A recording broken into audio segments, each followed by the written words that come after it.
ओम नमो भगवते वासुदेवाय। श्री पुरुषोत्तम नारायण विष्णु भगवान की जय।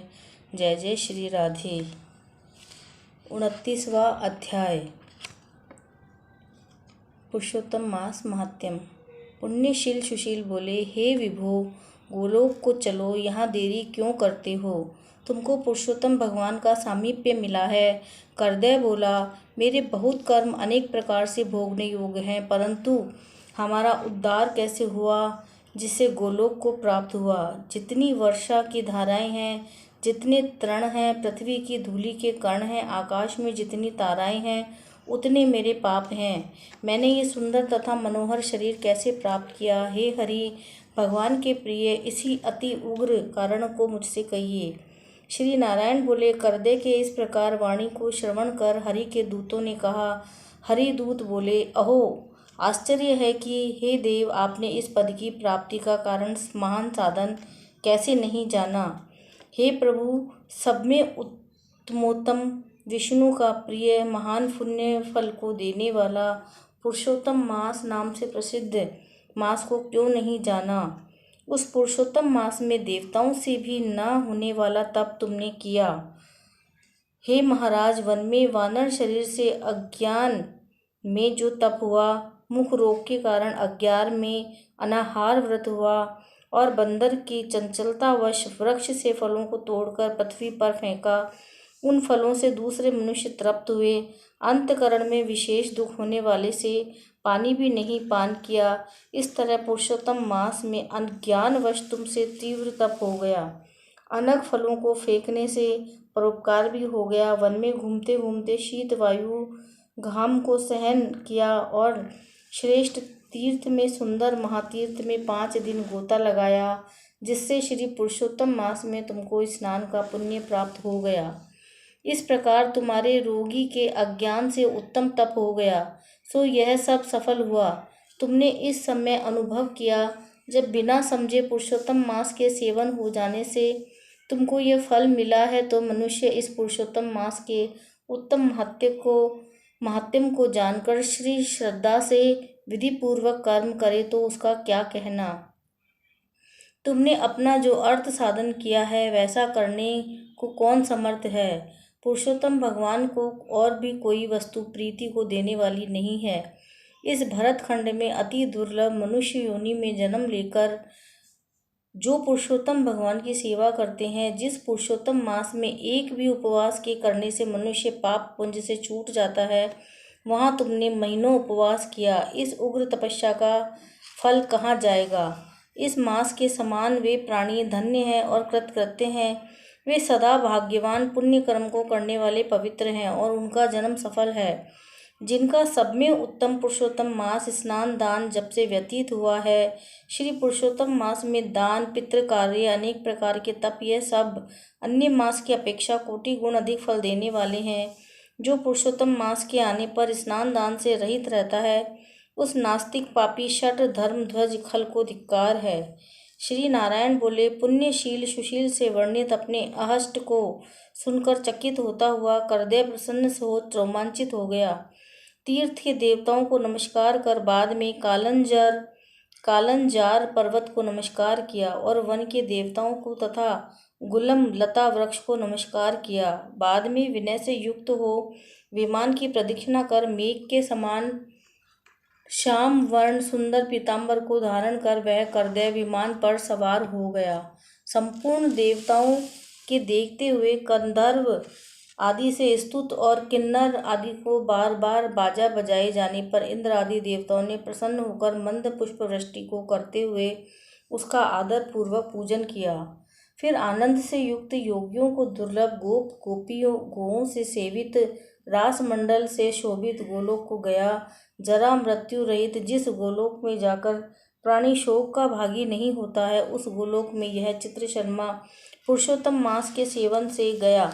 ब्याज से पुरुषोत्तम मास के सेवन से वानर शरीर छोड़कर 2 भुजाधारी मुरली हाथ में लिए पुरुषोत्तम भगवान को देखकर बहुत प्रसन्न हुआ। श्री नारायण बोले, इस आश्चर्य को देखकर समस्त देवता चकित हो गए और श्री पुरुषोत्तम की प्रशंसा करते हुए अपने अपने स्थान को गए। नारद मुनि बोले, हे तपोधन, आपने दिन के प्रथम भाग्य का कृत्य कहा। पुरुषोत्तम मास के दिन के पिछले भाग्य में होने वाले कृत्य को कैसे करना चाहिए? हे बोलने वालों में श्रेष्ठ, गृहस्थ के उपकार के लिए आप मुझसे कहिए, क्योंकि आपके समान महात्मा सदा सबके उपकार के लिए विचरण करते रहते हैं। श्री नारायण बोले, प्रातःकाल के कृत्य को विधि पूर्वक समाप्त कर बाद में मध्याह्न में होने वाली संध्या को करके तर्पण को करें। देव, मनुष्य, पशु, पक्षी, सिद्ध, यक्ष, सर्प, सर्ष, दैत्य, प्रेत, पिशाच, नाग, ये सब जो अन्न की इच्छा करते हैं वे सब मेरे से दिए गए अन्न को ग्रहण करें। फिर पंच महायज्ञ को करें, उसके बाद भूत बलि को करें और काक कुत्ता को श्लोक पढ़ता हुआ बलि देवे। इस प्रकार कहकर समस्त भूतों को पृथक पृथक बलि देवे। फिर विधि पूर्वक आचमन कर प्रसन्न होकर श्रद्धा से अतिथि प्राप्ति के लिए गो दुहने के समय तक द्वार का अवलोकन करें। यदि भाग्य से अतिथि मिल जाए तो बुद्धिमान प्रथम वाणी से सत्कार करके उस अतिथि का देवता के समान पूजन करें और यथाशक्ति अन्न जल से संतुष्ट करें। फिर विधि पूर्वक सब व्यंजन से युक्त सिद्ध अन्न से निकाल कर भिक्षु और ब्रह्मचारी को भिक्षा देवें। सन्यासी और ब्रह्मचारी ये दोनों सिद्ध अन्न के मालिक हैं। इनको अन्न न देकर भोजन करने वाले चंद्रायण व्रत करें। प्रथम सन्यासी के हाथ पर जल देकर भिक्षान्न देवे तो वह भिक्षान्न मेरु पर्वत के समान और जल समुद्र के समान कहा गया है। सन्यासी को जो मनुष्य सत्कार करके भिक्षा देता है उसको गोदान के समान पुण्य होता है। इस बात को यमराज भगवान ने कहा। फिर मौन होकर पूर्व मुख बैठकर शुद्ध और बड़े पात्र में अन्न को रखकर प्रशंसा करते हुए भोजन करें। अपने आसन पर अपने बर्तन में एक वस्त्र से भोजन नहीं करें। स्वयं आसन पर बैठकर स्वस्थ चित्त प्रसन्न मन से होकर जो मनुष्य अकेला ही अपने कांसे के पात्र में भोजन करता है तो उसके आयु, प्रज्ञा, यश और बल ये चार बढ़ते हैं। दिन में सत्य तलतेन परिश्चयामि, रात्रि में ऋतु व सत्येन परिपिश्चामि। इस मंत्र से हाथ में जल लेकर निश्चय कर धृत व्यंजन युक्त अन्न का भोजन करें। भोजन में जो कुछ अन्न लेकर इस प्रकार कहें, भूपतये नमः प्रथम कहकर भुवने पतये नमः कहें, भूताना पतये नमः कहकर धर्मराज की बलि देवें। फिर चित्रगुप्त को देकर भूतों को देने के लिए यह कहें कि जिस किसी जगह स्थित भूख प्यास से व्याकुल भूतों की तृप्ति के लिए यथासुख यक्ष अन्न होवे, प्रणाय, अपनाय, व्यानाय, उदानाय तथा समानाय कहें। प्रणव प्रथम उच्चारण कर अंत में स्वाहा पद जोड़कर धृत के साथ 5 गास जिह्वा से प्रथम निगल जाएं, दांतों से न दबाएं। फिर तन्मय होकर प्रथम मधुर भोजन करें। नमक के पदार्थ, खट्टा पदार्थ, मध्य में कड़वा, तीखा भोजन के अंत में खाएं। पुरुष प्रथम द्रव्य पदार्थ भोजन करे, मध्य में कठिन पदार्थ भोजन करे, अंत में पुनः पतला पदार्थ भोजन करे। फिर बल और आरोग्य से रहित नहीं होता है। मुनि को 8 ग्रास भोजन के लिए कहा है, वानप्रस्थी को 16 ग्रास भोजन के लिए कहा है, ग्रस्त आदमी को 32 ग्रास भोजन के लिए कहा है और ब्रह्मचारी को अपरिमित ग्रास भोजन के लिए कहा है। द्विज को शास्त्र के विरुद्ध भक्ष्य, भोज्य आदि पदार्थों को नहीं खाना चाहिए। शुष्क और बासी पदार्थ को विद्वानों के ने खाने के अयोग्य बतलाया है। धृत और दूध को छोड़कर अन्य वस्तु सशेष भोजन करें। भोजन के बाद उस शेष को उंगलियों के अग्रभाग में रखकर अंजलि जल से पूर्ण करें। उसका आधा जल पी जाए। अंगुलियों के अग्रभाग में स्थित शेष को पृथ्वी में देकर ऊपर से अंजलि का शेष आधा जल विद्वान उसी जगह इस मंत्र को पढ़ता हुआ सिंचन करे। ऐसा न करने से ब्राह्मण पाप का भागी होता है, फिर प्रायश्चित करने से शुद्ध होता है। रौरवे पुल नीलिये पद्मार बुद्ध निवासिनाम आर्थी नाम उदकम दत्तमक्ष्य मुपतिष्ठु। मंत्रार्थ रौरव नरक में पीप के गड्ढे में पदम अबुद्ध वर्ष तक वास करने वाले तथा इच्छा करने वाले के लिए मेरा दिया हुआ यह जल अक्षय होता हुआ प्राप्त हो। मंत्र पढ़ के जल से सिंचन कर दांतों को शुद्ध करें। आचमन कर गीले हाथ से पात्र को कुछ हटाकर भोजन स्थान से उठकर बाहर बैठकर स्वस्थ होकर मिट्टी और जल से मुख हाथ को शुद्ध कर 16 कुल्ला कर शुद्ध होकर सुख से बैठकर इन 2 मंत्रों को पढ़ता हुआ हाथ से उदर को स्पर्श करें। अगस्त कुंभकर्ण च शनि च वंड वानभलम आहार परिपाकार्थ स्मरेत भीम च पंचमम आतापि मारितो येन वातापो च निपातितं समुद्रम शोषितो येन स मेघस्य प्रसिद्धतु। अगस्त्य कुंभकर्ण शनि बड़ वानल और पंचम भीम को आहार के परिपाक के लिए स्मरण करें, जिसने आतापी को मारा और वातापी को भी मार डाला, समुद्र का शोषण किया। और अगस्त मेरे ऊपर प्रसन्न हो। इसके बाद प्रसन्न मन से श्री कृष्ण देव का स्मरण करें, फिर आचमन कर तांबूल भक्षण करें।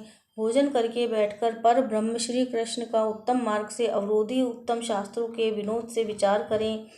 बुद्धिमान अध्यात्म विद्या का श्रवण करें। सर्वथा आजीविका से हीन मनुष्य भी एक मुहूर्त स्वस्थ मन होकर श्रवण करें। जो श्रवण कर धर्म को जानता है, श्रवण कर पाप को त्याग करता है, श्रवण के बाद मोह की निवृत्ति होती है, श्रवण कर ज्ञान रूपी अमृत को प्राप्त होता है। नीच भी श्रवण करने से श्रेष्ठ हो जाता है और श्रेष्ठ भी श्रवण से रहित होकर नीच हो जाता है। फिर बाहर जाकर यथा सुख व्यवहार आदि करें और सर्वथा सिद्धि को देने वाले श्री कृष्ण भगवान का मन से ध्यान करें। सूर्य नारायण के अस्ताचल जाने के समय तीर्थ में जाकर अथवा गृह में ही पैर धोकर पवित्र वस्त्र धारण कर साय की संध्या की उपासना करें। जो द्विजों में अधम प्रमाद से साय संध्या नहीं करता, वह गोवध पाप का भागी होता है और मरने पर रौरव नरक को जाता है। कभी समय न रहने करने पर संकट में मार्ग में हो तो द्विज श्रेष्ठ आधी रात के पहले साय संध्या को करे। जो ब्राह्मण श्रद्धा के साथ प्रातः मध्याह्न और साय संध्या की उपासना करता है, उसका तेज व्रत छोड़ने से अग्नि के समान अत्यंत बढ़ता है। सायंकाल में सूर्य नारायण के आधा अस्त होने पर प्राणायाम कर आपोहिष्टा इस मंत्र से मार्जन करें। सायंकाल में अग्निश्चय माँ इस मंत्र से आचमन करें और प्रातःकाल में सूर्यश्चय माँ इस मंत्र से आचमन करें। पश्चिम मुख बैठकर मौन तथा सम्माहित मन होकर प्रणय और व्याहित सहित गायत्री मंत्र का रुद्राक्ष की माला लेकर तारा के उदय होने तक जप करें। वरुण संबंधी ऋचाओं से सूर्य नारायण का उपस्थान कर प्रदक्षिणा करता हुआ दिशाओं को तथा पृथक पृथक दिशाओं के स्वामी को नमस्कार करें। साय संध्या की उपासना कर अग्नि में आहुति देकर भृत्य वर्गों के साथ अल्प भोजन करें। बाद में कुछ समय तक बैठ जाएं। सायंकाल और प्रातःकाल भोजन की इच्छा नहीं होने पर भी वैश्वदेव और बलि कर्म सदा करना चाहिए। यदि नहीं करता तो पातकी होता है। शाम को भोजन कर बैठने के बाद गृहस्थ आश्रमी हाथ पैर धोकर तकिया सहित कोमल शैया पर जाएं।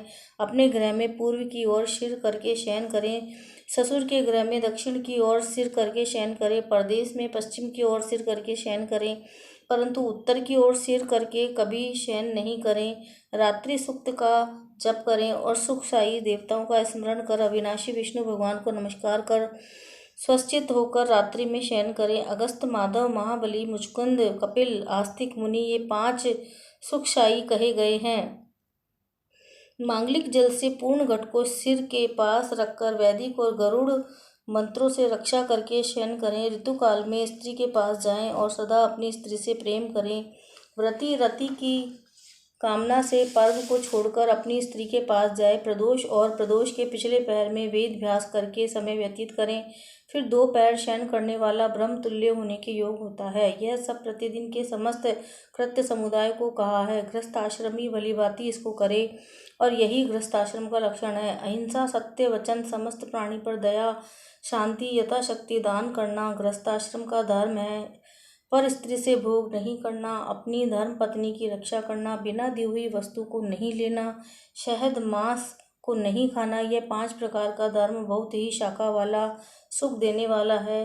शरीर से होने वाले धर्म को उत्तम प्राणियों को करना चाहिए। श्री नारायण बोले, संपूर्ण वेदों में कहा हुआ यह उत्तम चरित्र गृहस्थ आश्रम का लक्षण है। हे मुने, इसको लोक के हित के लिए संक्षेप में रक्षणा के साथ आपसे मैंने अच्छी तरह कहा। इति ब्रह्मनारदीय पुराणे पुरुषोत्तम मासे 29 अध्याय समाप्त। 29वां अध्याय समाप्त।